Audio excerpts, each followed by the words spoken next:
दिवसाची सुरुवात येशूबरोबर. बऱ्याच अनेक वर्षापूर्वीची गोष्ट आहे. खूप प्रसिद्ध राजा होऊन गेला. त्याचं नाव होतं जुलियस सीझर. आणि ह्या राजाला एकदा समुद्र चाच्यांनी पकडलं. म्हणजे आपण पायरट्स म्हणतो, लुटारू असतात समुद्रावरचे, त्या लोकांनी पकडलं आणि त्याची खंडणी म्हणून त्याच्या लोकांकडून त्यांनी 35 किलो चांदी त्या वेळेला मागणी केली. आणि आत्ता जर त्याचा हिशोब केला तर जवळजवळ 6 कोटी रुपये होऊ शकतात त्या काळामध्ये. आणि ती रक्कम ऐकून जुलियस सीझर राजा खूप मोठ्याने हसला. तो म्हणाला, ह्याच्यापेक्षा दुप्पट माझ्यासाठी मागा, कारण मी कोण आहे हे तुम्हाला माहिती नाही. माझी किंमत ह्यापासून खूप मोठी आहे. ह्या ठिकाणी बघा, जुलियस सीझरचा गर्व किती आहे की मी किती मोठा आहे, आपण किती मोठे आहोत. बऱ्याच वेळेस आमच्या समाजामध्ये आपलं प्रतिष्ठा असते किंवा आपली पत असते, त्याप्रमाणे आपण आपली स्वतःची किंमत करतो.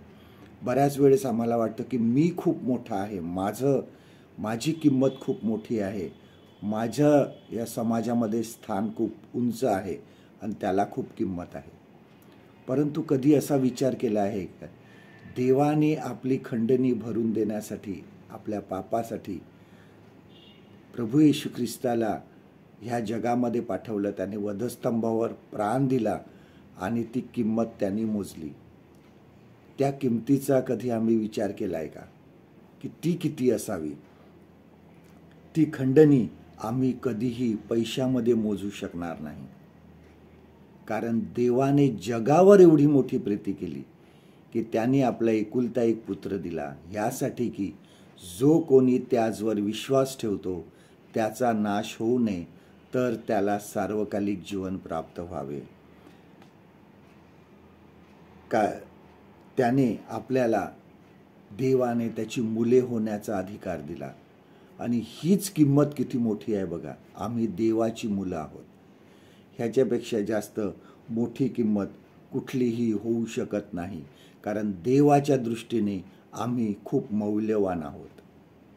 आजचं देवाचं वचन आपल्यासाठी हे आहे, पेत्राचे पहिले पत्र, ह्याचा पहिला अध्याय आणि 18 आणि 19 वचन. 1 Peter chapter 1 and verse 18 and 19.